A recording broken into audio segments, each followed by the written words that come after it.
어버이 주일에 하나님께서 우리에게 주시는 말씀은 구약성경 신명기 5장 16절 말씀입니다. 구약성경 270면 신명기 5장 16절 말씀입니다. 제가 봉독하겠습니다. 너는 내 하나님 여호와께서 명령한 대로 내 부모를 공경하라. 그리하면 내 하나님 여호와가 네가 준 땅에서 내 생명이 길고 복을 누리리라. 아멘. 오늘은 어버이 주일을 맞아서 왜 부모를 공경해야 하나요? 라고 하는 제목으로 함께 말씀을 나누겠습니다. 어느 주일학교에 다니는 한 아이가 이제 집에 들어오자마자 무언가를 이렇게 외우고 있었습니다.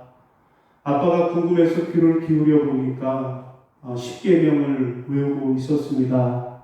자, 그런데 아이가 제 5계명을 외우는데 내 부모를 공격하라 라고 외우는 것이었습니다.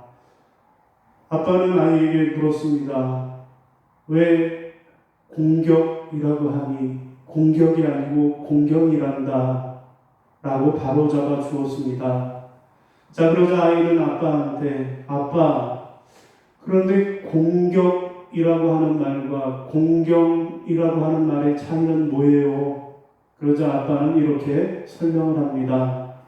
공격은 엄마 아빠한테 덤비면서 말씀을 잘 안 듣는 것이고, 공경은 엄마 아빠를 사랑하고 말씀에 잘 듣고 순종하는 거란다 라고 가르쳐 주었습니다. 자, 그러자 아이는 아빠에게 이상하다는 듯이 이렇게 질문을 했습니다. 아빠, 그런데 아빠는 왜 할아버지를 공격해요? 라고 질문을 했다라는 것입니다. 참으로 많은 것들을 생각하게 하는 그런 이야기라고 하겠습니다. 오늘은 어버이 주일입니다.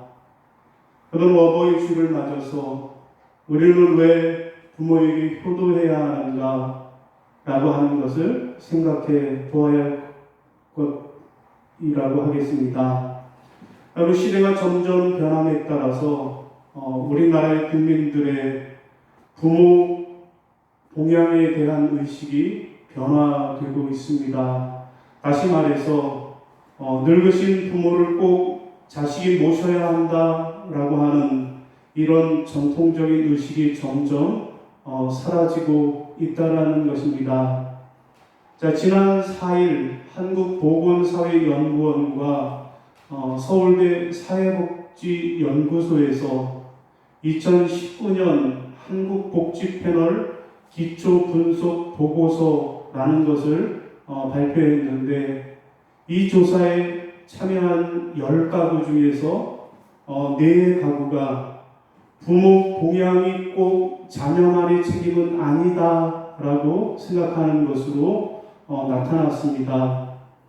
연구팀은 6,331가구를 대상으로 부모를 모실 책임이 자녀에게 있다라는 데 동의합니까? 라고 설문조사를 했는데, 그 결과가 부모를 꼭 자식이 모시는 것에 동의한다 라고 하는 수는 겨우 20%에 불과했고, 나머지 40%는 반대한다 라고 대답을 했다라는 것입니다.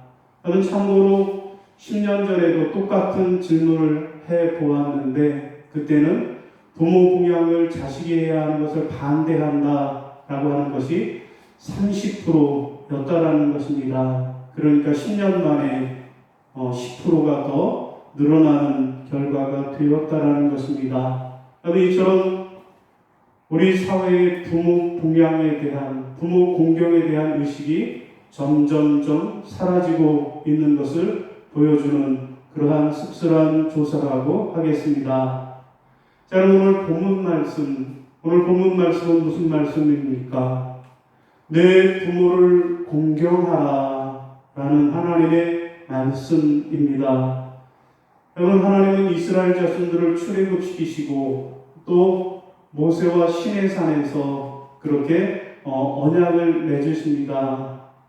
나는 너희의 하나님이 되고 너희는 내 백성이 된다 라고 하는 언약을 맺으셨습니다. 자, 그러면서 이 언약을 맺을 때 하나님이 부모 공경을 얼마나 중요하게 생각하셨는지 내 부모를 공경하라 라고 하는 이 계명을 넣고 하나님의 백성이라면 반드시 지켜야 한다라고 말씀하고 계신 것입니다. 여러분, 십계명은 모세가 시내산에서 받을 때 두 개의 돌판에 그렇게 새겨서 받았습니다. 먼저 첫 번째 돌판에는 하나님과의 관계를 기록한 돌판이라면 두 번째 돌판은 사람과의 관계에 관한 계명이었습니다. 자, 그런데 그 사람과의 관계의 첫 번째 계명, 그 계명이 바로 내 부모를 공경하라 라는 것입니다. 내 부모를 공경하라, 그리하면 내 하나님 여호와가 내게 준 땅에서 내 생명이 길고 복을 누리리라 말씀하셨습니다. 여러분, 이렇게 오늘 본문은 내 부모를 공경하면 그러면 하나님께서 우리에게 복을 주시겠다라고 말씀하시는 그런 내용입니다. 자, 이렇게 오늘 본문을 중심으로 오늘 우리는 왜 부모를 공경해야 하는지 그 해답을 찾아보도록 하겠습니다. 여러분, 왜 우리가 부모를 공경해야 합니까? 그 이유는 첫째로는 하나님의 명령이기 때문에 그렇습니다. 여러분, 오늘 본문 16절 상반절에 너는 내 하나님 여호와께서 명령한 대로 내 부모를 공경하라. 아멘. 여러분, 무슨 말씀입니까?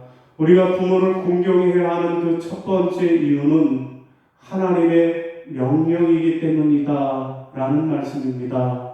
여러분, 여기서 내 하나님 여호와께서 명령한 대로 라고 하는 이 말씀을 통하여서 부모 공경이 바로 하나님의 명령이라는 사실을 분명히 보여주고 있습니다. 여러분, 구원받은 하나님의 백성들이 가장 먼저 사랑해야 할 대상이 바로 부모임을 교훈하고 있는 것입니다. 여러분, 그러므로 부모 공경은 하나님의 명령이기에 다른 이유를 붙일 수 없습니다. 하나님의 명령은 절대 순종해야만 합니다. 듣는 것에 만족해서는 안 되고 순종해야만 합니다. 순종하지 않는다라면 헛것이 되는 것입니다.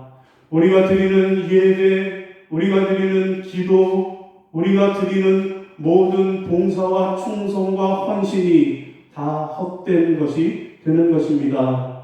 내가 하나님을 잘 믿노라 하면서 부모를 공경하지 않는다면 그것은 거짓말이 되는 것입니다. 여러분, 사도 바울은 부모를 공경하지 않는 자녀는 믿음을 배반한 자요 불신자보다 더 악한 자라고 말씀했습니다. 그런가 하면 구약 율법에도 부모를 치는 자는 돌로 치라라고 말씀하고 있습니다. 그러므로 부모 공경이 중요한 그 가치임을 우리가 알아야 하고 또 가르쳐야만 하겠습니다. 하나님을 경외하는 그것은 바로 부모를 공경할 때 그때 비로소 완성되는 것입니다. 자, 그러면 여러분, 오늘 우리의 현실은 어떻습니까? 꼭 부모를 모셔야 한다는 사람이 겨우 20%밖에 되지 않고 40%의 사람들은 모시지 않아야 된다고 나머지 30%의 사람들은 잘 모르겠다라고 대답하고 있는 것이 현실입니다. 여러분, 왜 그럴까요? 왜 부모에게 효도해야 한다는 것을 알면서도 우리가 부모에게 효도하지 못하는 것일까요? 어떤 분들은 말합니다. 마음은 굴뚝 같은데 바빠서 그래요. 또 어떤 사람들은 먹고 살기 위해서, 돈 벌기 위해서 그래요. 또 어떤 분들은 자식 새끼 키우느라고 힘들어서 그래요. 라고 그렇게 이야기를 합니다. 그러나 바쁘다, 먹고 살아야 한다, 자식을 키워야 한다 라고 하는 것은 모두 다 핑계요, 변명에 불과한 것입니다. 여러분, 유대인들도 마찬가지였습니다. 그들은 부모 공경에 대한 책임을 회피하기 위해서 고르반이라고 하는 것을 외쳤다라는 것입니다. 여기 고르반이라고 하는 말은 하나님께 드린 예물이다 라는 뜻이 있습니다. 곧 위선적인 종교 지도자들은 자신이 갖고 있는 재물을 고르반이라고 외치면 아무리 부모가 어려운 처지에 있어도 재물을 드리지 않아도 된다라는 그런 것입니다. 이미 하나님 앞에 바쳐졌으니 아무도 사용할 수 없다라고 그렇게 이야기한 것입니다. 자, 그래놓고는 자신들은 어떻게 합니까? 그 재물을 자기가 쓰고 싶은 대로 마음껏 썼다라는 것입니다. 입으로는 부모를 공경한다라고 외치면서도 교묘하게 고르반이라고 하는 제도를 이용해서 부모 공경을 하지 않았던 것입니다. 우리 유전과 전통을 지킨다라고 하는 명령으로 하나님의 계명을 지키지 않았던 것입니다. 자, 예수님은 이런 나쁜 의도를 아시고 그들의 미션을 책망하셨습니다. 그렇습니다. 내 부모를 공경하라 라고 하는 것은 하나님의 명령입니다. 하나님의 명령은 반드시 복종해야만 하는 것입니다. 우리가 이 하나님의 엄한 명령 앞에, 내 부모를 공경하라 하신 하나님의 명령 앞에 어떤 핑계나 변명도 있을 수 없는 것입니다. 동화작가로 유명한 정채봉 선생님의 작품 중에 멀리 가는 향기라고 하는 책에 나오는 이야기입니다. 여러분, 한 소년이 있었습니다. 그런데 이 소년의 아버지와 어머니는 간혹 다투기를 잘했습니다. 처음에는 소년이 들을까봐, 또 어머니가 들을까봐 그 소리가 문 밖으로 새어나가지 않게 조심조심 그렇게 토닥토닥 했습니다. 그러나 날이 가면서 점점 부부싸움의 소리가 커져갔습니다. 그래서 소년도 듣게 되고 또 할머니도 듣게 되었습니다. 당신 어머니 때문에 내가 못 살아요. 당신 어머니가 얼마나 비위생적인 줄 알아요? 오늘 내가 신경외과에 갔어요. 내 병명이 무엇인 줄 알아요? 당신 어머니가 망신 사는 일만 하고 다니기 때문에 내가 노이로제에 걸릴 수밖에 없어요. 라고 이야기를 합니다. 자, 날이 가면서 소년의 어머니는 할머니를 보면 고개를 휙 돌려버리고 말았습니다. 얼마 가지 않아서 소년의 아버지도 할머니 방을 그냥 무심히 지나가 버렸습니다. 자, 그러던 어느 날 또 죽는다, 못 살겠다 라고 하는 소리가 터져 나왔습니다. 소년의 어머니는 얼굴이 시퍼렇게 질려서 외쳤습니다. 당신 오늘 선택해요. 어머니를 선택하든지 나를 선택하든지 둘 중에 하나를 선택해요 라고 외쳤습니다. 마침내 소년의 어머니와 아버지는 합의를 보았습니다.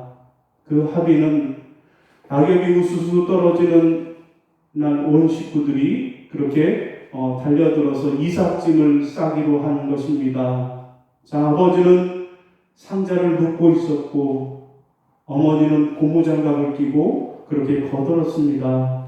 그러자 소년이 조용히 종이와 연필을 가지고 와서 꺼내 적기 시작을 했습니다. 헌 옷장 하나, 전기장판 하나, 담요 하나, 밥통 하나 라고 기록을 하고 있었습니다. 그러자 이를 본 어머니가 물었습니다. 예, 너 왜 그런 것을 쓰고 있니? 라고 물었습니다. 그러자 소년이 이렇게 대답을 합니다. 예, 어머니, 다음에 어머니 보내드릴 때 그때 내가 챙겨드릴 품목이에요. 라고 대답을 했다라는 것입니다. 자, 정채봉 작가는 고려 시대에 고려장이 있었다면 현대에는 현대장이 있다라고 그렇게 안타깝게 이야기를 했습니다. 사랑하는 성도 여러분, 오늘 우리가 왜 부모를 공경해야 합니까? 그 이유는 무엇입니까? 왜냐하면 부모를 공경하는 것, 그것이 바로 하나님의 명령이기 때문에 그렇습니다. 자, 두 번째, 우리가 부모를 공경해야 하는 이유는 무엇입니까? 그 둘째는 하나님의 복을 받는 비결이기 때문에 그렇습니다. 자, 우리 16절 하반절 마저 보겠습니다. 그리하면 내 하나님 여호와가 내게 준 땅에서 내 생명이 길고 복을 누리리라. 아멘. 여러분, 무슨 말씀입니까? 우리가 부모를 공경해야 하는 그 두 번째 이유는 부모를 공경하면 그러면 하나님이 우리에게 복을 주시기 때문이라는 말씀입니다. 여러분, 여기서 내 생명이 길고 라고 하는 이 말은 단순히 길게 오래 산다 라고 하는 그런 말이 아니라 우리가 생명 다하는 그날까지 하나님께서 우리를 지켜주시고 우리를 책임져 주시고 그래서 우리 인생이 복된 인생이 되게 하신다라는 것입니다.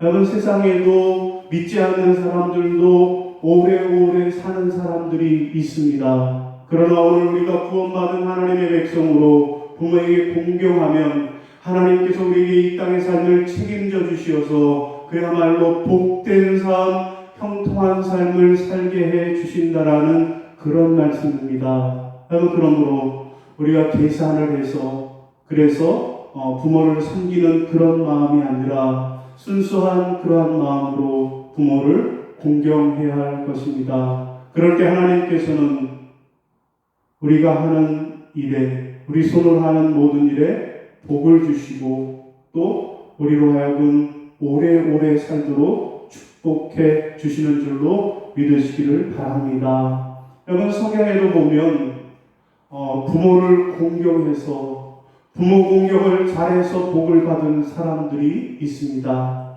여러분, 누가 있습니까? 가장 대표적인 인물은 바로 룻이라고 하는 여인입니다. 여러분, 룻이라고 하는 여인은 이방 여인이었습니다. 그러나 이방 여인으로 유대인에게 시집을 와서 남편도 죽고 그는 자기 집으로 돌아갈 수 있었지만 자기 집으로 돌아가기를 거절하고 어머니의 하나님이 나의 하나님이라고 그렇게 고백하면서 지극정성으로 나오미 시어머니를 봉양해서 하나님의 복을 받았습니다. 그래서 이방 여인으로는 처음으로 그리스도의 족보에 예수님의 족보에 오르는 그러한 영광을 누리게 되었습니다. 그런가 하면 요셉도 그런 사람입니다.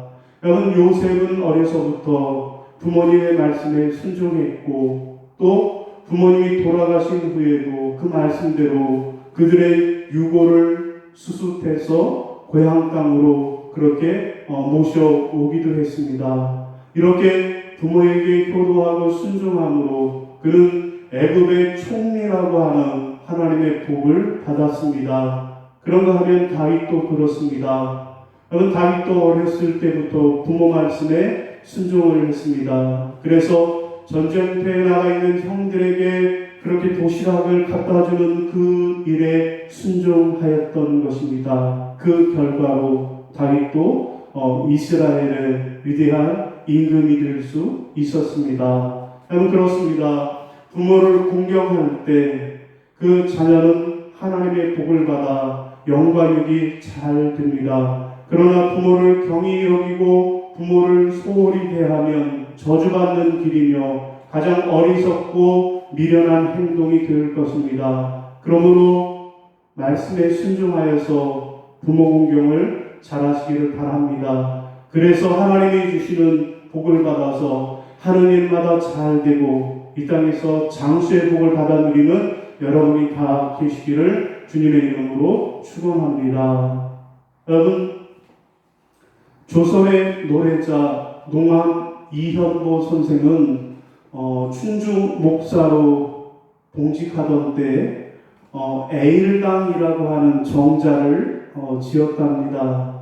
급한 여울의 세찬 소리가 귀를 먹게 한다고 해서 귀먹바위로 불리던 곳이었는데 그 바위를 농암이라고 이름하고 자기의 호도 농암이라고 불렀다고 합니다. 그 이유는 세상의 소란에서 벗어나서 오로지 부모 봉양에 힘쓰며 살고 싶다라고 하는 뜻이 담겨 있다라고 합니다. 그는 말하기를 명절마다 반드시 양치를 모시고 동생들과 더불어 때때옷을 입고 술잔을 올려 기쁘게 해드리기를 이 집에서 했다. 그러나 어버이의 연세가 더욱 많아지시니 한편으로는 기쁘면서도 한편으로는 슬픈 마음이 들지 않을 수 없어서 이 집의 편액을 애일이라고 했다라고 말합니다.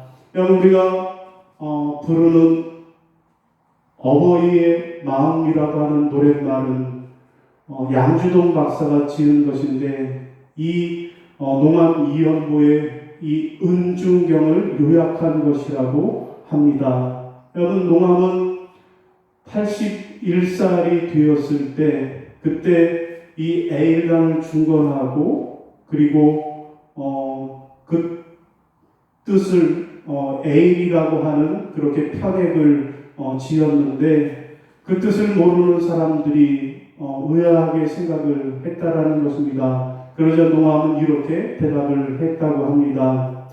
당의 편액을 에일, 곧 겨울의 햇빛이라고 하는 뜻으로 시간을 아끼라고 하는 의미를 가지고 있는데 이렇게 에일이라고 칭한 것은 내 일신의 즐거움을 위한 것이 아니고 어버이를 봉양하는 날이 부족하다라는 뜻을 가지고 있다라는 것입니다. 그래서 늙은이의 자손들이 그들도 역시 마루에 올라서 이 액자의 이름을 보고 그 뜻을 생각하여 어버이를 기리며 어버이를 가까이 하고 오직 효성만 본받도록 하고자 해서 이름을 그렇게 지었다라는 이야기입니다. 사랑하는 성도 여러분, 그리고 자녀된 여러분, 왜 우리가 부모를 공경해야만 합니까? 그 이유는 무엇입니까? 왜냐하면 우리가 부모를 공경하면